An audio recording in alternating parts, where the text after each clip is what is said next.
보호소 구석, 철망 뒤에 웅크린 채 침을 흘리며 떨던 유기견 태풍이.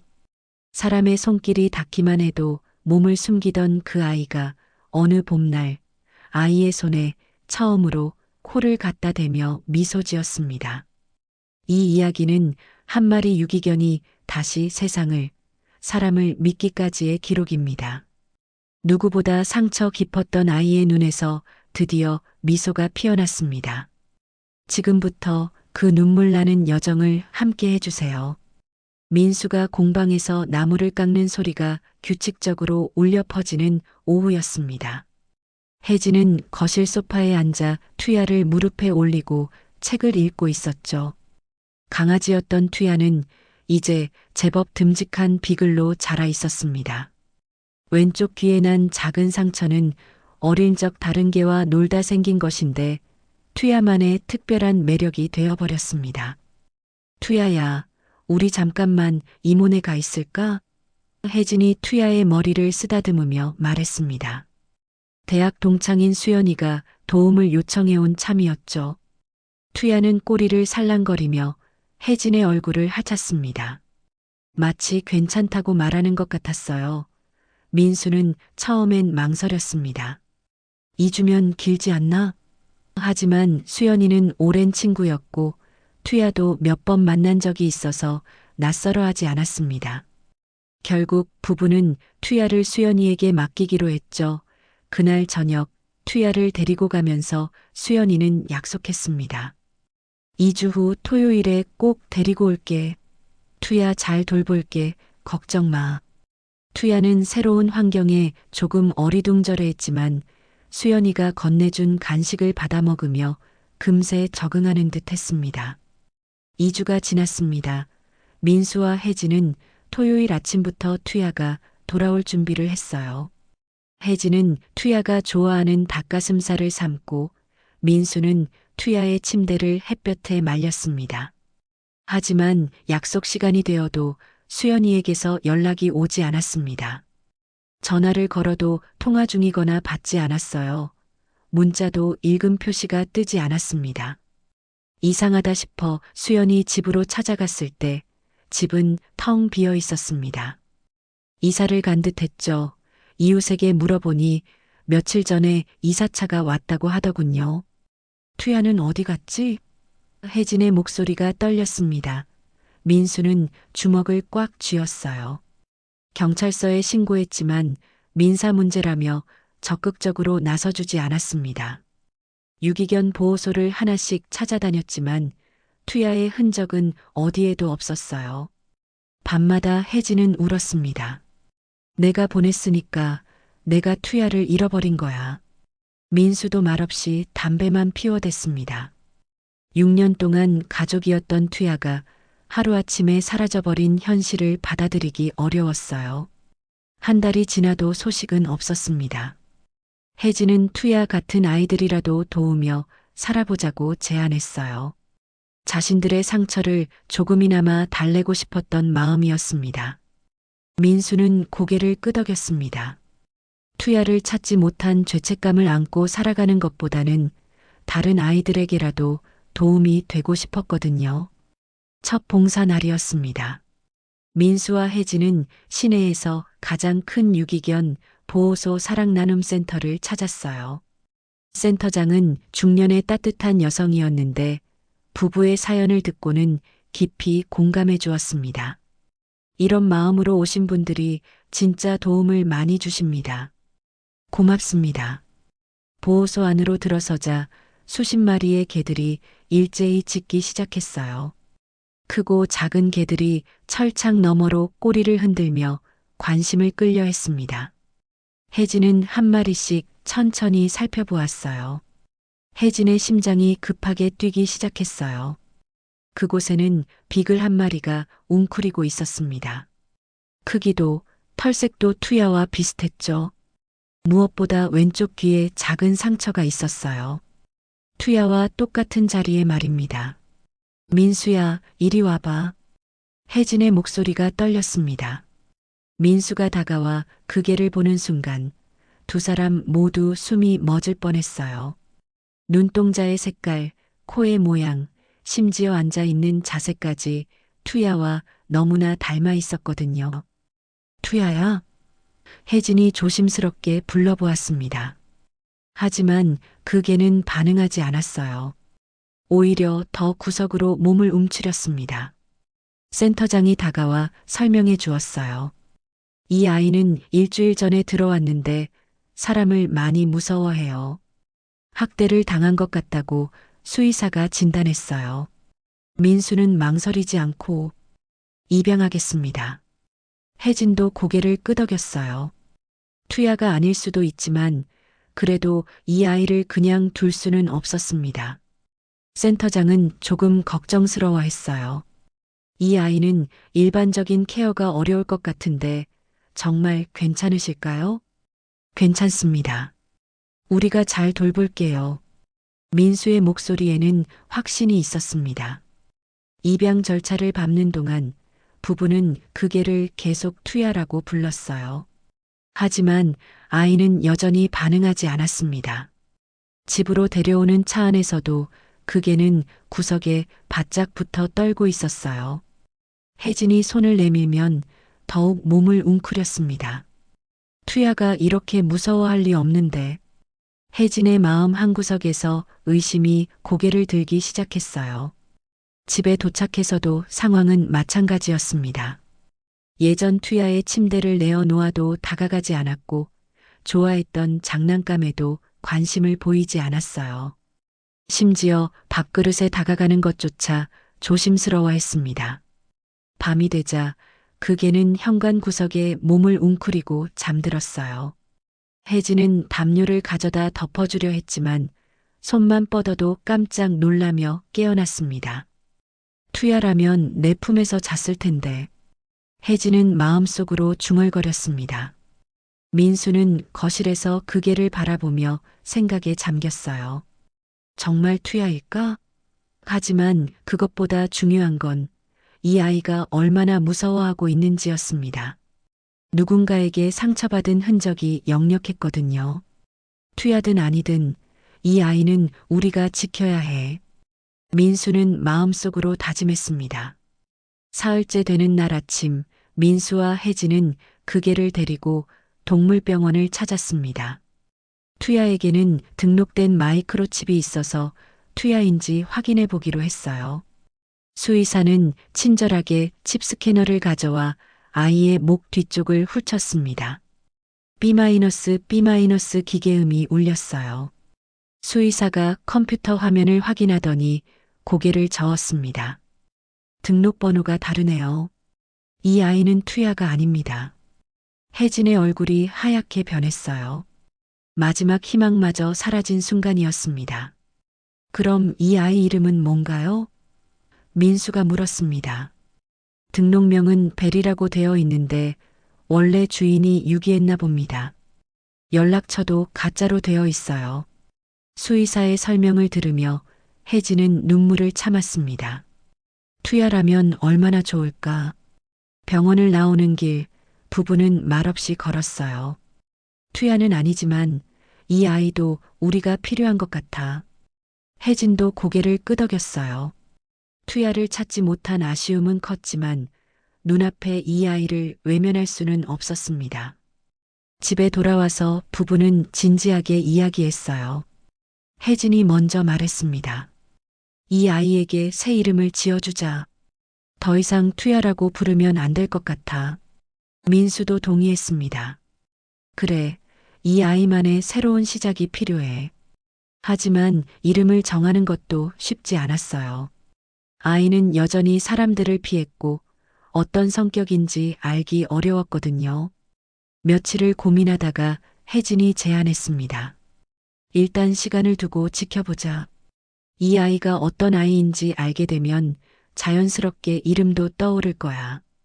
그 무렵 센터장에게서 연락이 왔어요. 어떠세요? 적응은 잘하고 있나요? 민수가 솔직하게 답했습니다. 아직 많이 무서워해요. 사람 손만 봐도 도망가거든요. 센터장은 이해한다는 듯 말했습니다. 예상은 했습니다만 혹시 임시보호 자원봉사에 관심 있으신가요? 임시보호 자원봉사는 입양을 기다리는 유기견들을 집에서 잠시 돌보는 일이었습니다. 아이들이 사회화 훈련을 받고 건강을 회복할 수 있도록 도와주는 거죠. 지금 돌보고 계신 아이도 그런 케이스예요. 충분히 회복되면 새 가족을 찾아드릴 수 있습니다. 투야를 잃은 상처는 여전했지만 이런 식으로라도 도움이 될 수 있다면 의미 있을 것 같았습니다. 해보겠습니다. 이 아이뿐만 아니라 다른 아이들도 도와주고 싶어요. 그날 밤 부부는 거실에 앉아 조용히 이야기했습니다. 투야를 이제 놓아야 할 시간인 것 같아. 혜진의 목소리에는 슬픔과 동시에 결연함이 있었어요. 투야는 분명히 어딘가에서 행복하게 살고 있을 거야. 우리도 이제 앞을 보자. 민수는 혜진의 손을 잡았습니다. 그래, 투야에게 받은 사랑을 이제 다른 아이들에게 나눠주자. 구석에서 잠들어 있는 개를 바라보며 부부는 새로운 다짐을 했어요. 이 아이가 진짜 투야는 아니지만 그만큼 소중한 존재라는 걸 알기 때문이죠. 임시보호 자원봉사를 시작한 지 한 달이 지났습니다. 베리는 조금씩 나아지고 있었어요. 여전히 손을 무서워했지만 이제는 같은 공간에 있는 정도는 견딜 수 있게 되었거든요. 혜진이 멀리서 책을 읽어주면 조용히 듣기도 했습니다. 어느 화요일 오후 센터장에게서 급한 전화가 왔어요. 죄송한데 새로 들어온 아이가 있거든요. 상태가 좀 심각해서 혹시 도와주실 수 있을까요? 민수는 망설이지 않았습니다. 어떤 아이인가요? 중형견 믹스인데 트라우마가 심해 보여요. 일반 케이지에 두기가 어려운 상황입니다. 보호소에 도착했을 때 센터 직원들이 모두 심각한 표정이었습니다. 가장 안쪽 격리실에서 낮은 신음소리가 들려왔어요. 이쪽입니다. 센터장이 안내했습니다. 흰색과 갈색이 섞인 털을 가진 믹스견이었죠. 온몸을 바들바들 떨고 있었어요. 사람의 발소리만 들려도 더욱 몸을 웅크렸습니다. 길에서 발견됐는데 발견 당시에도 이런 상태였다고 해요. 음식이나 물도 제대로 먹지 못하고 심하면 발작도 합니다. 센터장의 설명을 듣는 동안 그 개는 계속 작은 신음소리를 냈어요. 민수가 한 발짝 다가가려 하자 개는 더욱 구석으로 몸을 밀어 넣었습니다. 마치 벽 속으로 사라지고 싶어 하는 것 같았어요. 산책도 못 나가고 있나요? 네, 밖으로 나가려 하면 완전히 얼어버려요. 바닥에 배를 깔고 움직이지 않거든요. 그때 수의사 강태봉이 나타났습니다. 50대 초반의 온화한 인상을 가진 그는 이 보호소의 전담 수의사였어요. 이 아이 상태를 보니 단순한 두려움이 아닙니다. PTSD 증상을 보이고 있어요. 강태봉의 진단은 충격적이었습니다. 동물도 PTSD가 있나요? 혜진이 물었습니다. 물론입니다. 특히 학대를 당한 아이들에게서 자주 나타나죠. 이 아이는 사람의 손, 발소리, 심지어 갑작스러운 움직임에도 극도의 공포 반응을 보입니다. 강태봉이 멀리서 아이를 관찰하며 설명했어요. 평범한 보호로는 회복이 어렵습니다. 전문적인 행동치료가 필요한 상황이에요. 강태봉의 말에 센터장이 한숨을 쉬었습니다. 일반 입양은 힘들 것 같고 그렇다고 계속 이런 상태로 둘 수도 없고 민수와 혜진은 서로를 바라봤습니다. 베리도 아직 완전히 회복되지 않은 상황에서 이런 중증 케이스까지 맞는다는 건 쉽지 않을 일이었어요. 하지만 그 아이의 모습을 보니 그냥 지나칠 수가 없었습니다. 이름이 뭐예요? 민수가 물었습니다. 아직 없어요. 워낙 상태가 심해서 이름을 지을 여유도 없었거든요. 혜진이 조심스럽게 말했습니다. 태풍이라고 부르면 어떨까요? 마음속에 태풍이 몰아치고 있는 것 같아서요. 강태봉이 고개를 끄덕였습니다. 좋은 이름이네요. 태풍이 지나가면 맑은 하늘이 나타나는 법이니까요.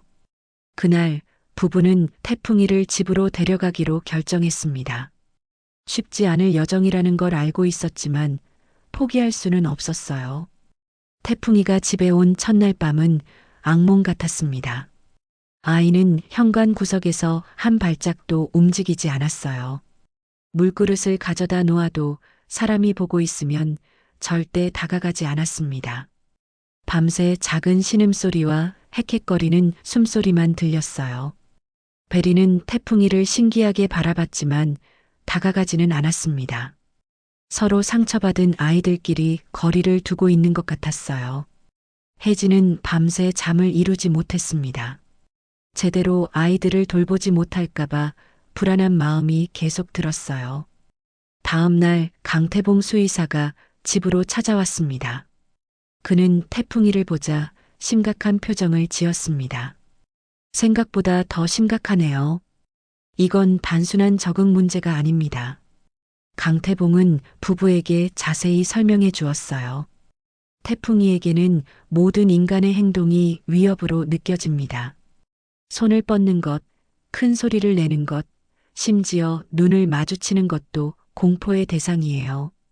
보통의 훈련이나 접근법으로는 치료가 불가능해요.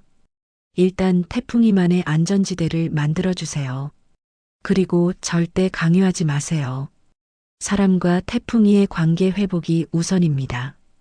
그날부터 민수와 혜진의 일상이 완전히 바뀌었습니다. 큰 소리를 내지 않으려고 발걸음도 조심했고 큰 동작은 취하지 않았어요. 태풍이가 있는 공간을 지날 때는 일부러 시선을 다른 곳에 두었습니다. 민수는 특별한 방법을 생각해냈어요. 공방에서 작업할 때 틀어놓던 클래식 자장가를 태풍이에게 들려주는 것이었습니다. 음악은 위협적이지 않을 거야. 처음엔 태풍이가 놀라는 것 같았지만 며칠 지나자 조금씩 익숙해하는 듯 했어요. 혜진은 멀리 떨어진 곳에 앉아 조용히 책을 읽어주기 시작했습니다. 동화책이나 수필집을 낮은 목소리로 읽어주었죠. 태풍아, 오늘은 어떤 이야기를 들려줄까? 태풍이는 반응하지 않았지만 신음소리가 조금씩 줄어들었어요. 일주일이 지나자 작은 변화가 나타났습니다. 태풍이가 사람이 있을 때도 물을 마시기 시작한 거예요. 여전히 멀리서 지켜보고 있어야 했지만 그래도 작은 진전이었습니다. 혜진은 기뻐하며 강태봉에게 연락했어요. 좋은 신호입니다. 태풍이가 여러분을 위험하지 않은 존재로 인식하기 시작했다는 뜻이에요. 강태봉의 격려에 부부는 용기를 얻었습니다. 하지만 서두르면 안 됩니다. 태풍이만의 속도가 있어요. 어느 날 저녁 민수가 라디오에서 흘러나오는 잔잔한 클래식을 듣고 있을 때였어요. 태풍이가 조금씩 몸을 움직이더니 음악이 잘 들리는 쪽으로 머리를 돌렸습니다. 처음으로 보인 적극적인 반응이었어요. 혜진은 그 모습을 보며 눈물이 날 것 같았습니다. 그날 밤 부부는 태풍이 덕분에 자신들도 더 세심하고 인내심 있는 사람이 되어가고 있다는 걸 깨달았어요.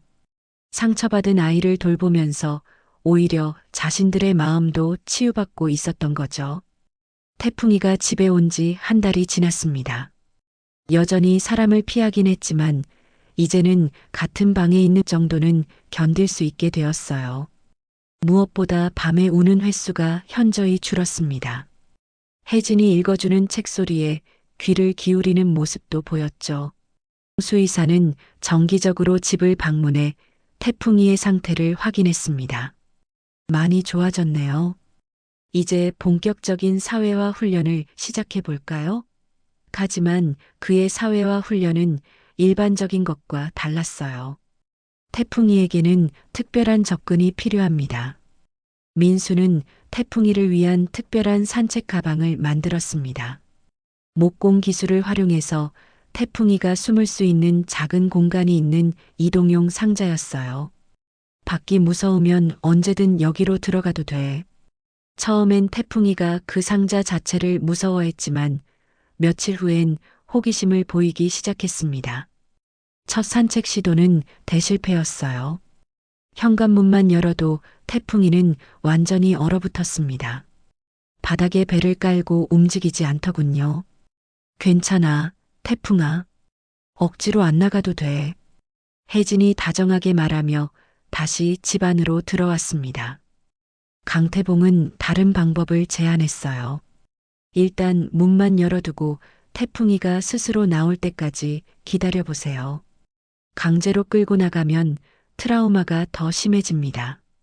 부부는 매일 현관문을 열어두고 태풍이 옆에서 기다렸어요. 5일째 되는 날 기적 같은 일이 일어났습니다. 태풍이가 조심스럽게 현관 앞터까지 나온 거예요. 바깥 공기를 막고는 금세 다시 들어갔지만 그래도 첫걸음이었습니다. 잘했어, 태풍아. 혜진이 조용히 격려했어요.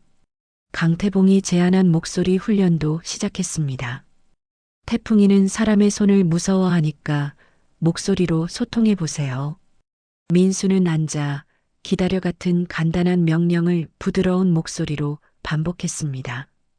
태풍이는 처음엔 반응하지 않았지만 점차 민수의 목소리에 귀를 기울이기 시작했어요. 어느 날 오후 혜진이 태풍이에게 동화책을 읽어주고 있을 때였습니다. 옛날 옛적에 무서움이 많은 작은 용이 살았어요. 그때 태풍이가 처음으로 혜진 쪽으로 고개를 돌렸어요. 책 내용에 관심을 보이는 것 같았습니다. 진짜 변화는 그 다음 주에 일어났습니다. 민수가 공방에서 나무를 다듬고 있는데 태풍이가 조심스럽게 문 앞까지 나왔어요. 그리고는 민수의 작업하는 모습을 멀리서 지켜봤습니다. 태풍이가 왔구나. 민수가 일하는 손을 멈추지 않고 말했어요. 그날 저녁 더욱 놀라운 일이 벌어졌습니다. 태풍이가 민수에게 천천히 다가와서는 손등에 코를 살짝 갖다 댔어요. 아주 잠깐이었지만 분명한 접촉이었습니다. 민수는 숨을 멈췄어요. 움직이면 태풍이가 놀랄까 봐서였죠. 두 사람 모두 눈물이 났어요. 한 달 넘게 기다린 보람이 있었으니까요. 태풍이는 금세 물러났지만 그 짧은 순간의 접촉은 모든 것을 바꿔놓았습니다. 그날 밤 혜진이 처음으로 태풍이에게 말했어요. 우리 아가 잘했어. 태풍이는 꼬리를 살짝 흔들었습니다. 아주 조금이었지만 분명한 반응이었어요. 베리도 멀리서 그 모습을 지켜보며 조용히 꼬리를 흔들었습니다. 태풍이의 회복 소식에 보호소 센터장이 직접 전화를 걸어왔어요. 태풍이 이야기를 듣고 많은 분들이 감동받으셨어요. 이번 주말 입양 박람회에 함께 참여하면 어떨까요? 민수와 혜진은 고민했습니다. 태풍이가 사람들 앞에 나설 수가 있을까요? 수의사와 상의한 결과 조심스럽게 시도해 보기로 했습니다. 태풍이에게도 사회화 경험이 필요해요. 다만 안전장치를 충분히 마련해 두고 태풍이 전용 텐트를 준비하고 사람들이 직접 만지지 못하도록 거리를 두기로 했어요. 행사 당일 태풍이는 생각보다 차분했습니다. 새로 만든 이동용 상자 안에서 밖을 내다보기도 했어요. 사람들이 많았지만 패닉 상태에 빠지지는 않았습니다. 잘하고 있어, 태풍아. 혜진이 조용히 속삭였어요. 입양 박람회는 순조롭게 진행되었습니다. 많은 사람들이 태풍이의 이야기에 관심을 보였고 몇몇은 입양 의사도 표현했어요. 하지만 민수와 혜진은 신중했습니다. 태풍이에게 맞는 가족을 찾아야 해요. 오후 2시쯤 자원봉사자 중 한 명이 태풍이 텐트로 다가왔습니다. 20대 초반의 열정적인 여성이었어요. 와, 정말 예쁘네요. 한번 안아봐도 될까요? 죄송하지만 태풍이는 아직 사람과의 접촉을 무서워해요. 혜진이 정중하게 말했습니다. 하지만 그 자원봉사자는 듣지 않았어요. 괜찮을 거예요. 제가 개들과 잘 지내거든요. 갑자기 울타리를 넘어 태풍이에게 뛰어갔어요. 자원봉사자가 태풍이를 강제로 껴안으려 하는 순간 태풍이의 온몸이 경직되었습니다. 그리고는 지금까지 들어본 적 없는 끔찍한 비명을 질렀어요. 태풍이는 공포에 질린 채 사방팔방 뛰어다녔습니다. 텐트 기둥을 들이받고 물그릇을 엎고 심지어 자신의 혀를 깨물어 입에서 피가 났어요. 사람들이 놀라 소리치자 태풍이의 공포는 더욱 커졌습니다. 태풍아, 혜진이 불러도 태풍이는 아무것도 인식하지 못했어요. 과거의 트라우마가 모든 것을 집어삼킨 상태였습니다. 강태봉이 급하게 진정제를 준비했지만 태풍이를 붙잡는 것조차 쉽지 않았어요. 결국 태풍이는 탈진한 채 쓰러졌습니다. 입에서 흘러나오는 피, 헥헥거리는 숨소리, 부들부들 떨리는 몸. 모든 것이 원점으로 돌아간 듯 했어요. 강태봉이 응급처치를 하는 동안 혜진은 통곡하듯 울었습니다. 동물 응급병원으로 향하는 차 안에서 태풍이는 의식을 잃었어요. 민수는 핸들을 꽉 쥐며 자신을 책망했습니다. 내가 너무 성급했어. 아직 준비가 안 됐는데. 혜진은 태풍이의 머리를 조심스럽게 쓰다듬으며 눈물을 흘렸어요. 병원에서 하룻밤을 보낸 후 태풍이는 깨어났습니다. 하지만 예전보다 더 심한 상태가 되어 있었어요. 사람의 그림자만 봐도 떨었고 혜진의 목소리조차 무서워했습니다. 지난 2달의 노력이 하루아침에 무너져 버렸습니다. 입원실에서 혜진이 흐느꼈습니다. 우리가 너무 욕심을 냈던 걸까? 태풍이한테 무리였던 것 같아. 우린 투야를 놓쳤지만 태풍이는 절대 놓지 않아. 민수수의 목소리에는 이전보다 더 강한 결의가 담겨 있었습니다. 태풍이가 병원에서 돌아온 날 집은 다시 조용해졌습니다. 며칠 동안 구석에서 나오지 않았어요. 사람이 보지 않을 때만 물도 몰래 마셨고 혜진이 읽어주는 책 소리에도 반응하지 않았습니다. 모든 것이 처음부터 다시 시작이었어요. 하지만 이번에는 달랐습니다. 민수와 혜진은 더 이상 조급해하지 않았어요. 수의사도 자주 찾아와 조언해 주었지만 이제는 시간을 재촉하지 않았습니다. 태풍이만의 속도를 존중해 주세요. 그것만이 진정한 회복의 길입니다. 겨울이 지나고 봄이 오기까지 부부는 묵묵히 기다렸습니다. 민수는 클래식 음악을 틀어놓았고 혜진은 변함없이 멀리서 책을 읽어주었어요. 훈련도 목표도 없었습니다. 그저 기다림과 인내심이 필요한 시간이었습니다. 베리는 태풍이보다 먼저 회복되어 새 가족을 만났습니다. 떠나는 날 태풍이는 처음으로 베리를 향해 작은 울음소리를 냈어요. 작별 인사 같았습니다. 혜진은 그 모습을 보며 태풍이의 마음에도 변화가 생기고 있다는 걸 느꼈어요. 봄이 깊어갈 무렵 태풍이에게 작은 변화들이 나타나기 시작했습니다. 혜진이 가까이 앉아도 도망가지 않았고 민수가 공방에서 작업할 때 문 앞에 누워 있기도 했어요. 여전히 만지는 건 무서워했지만 함께 있는 것 자체는 편안해하는 것 같았습니다. 어느 날 혜진이 감기에 걸려 며칠 동안 침대에 누워 있었어요. 열이 나고 기침이 심했습니다.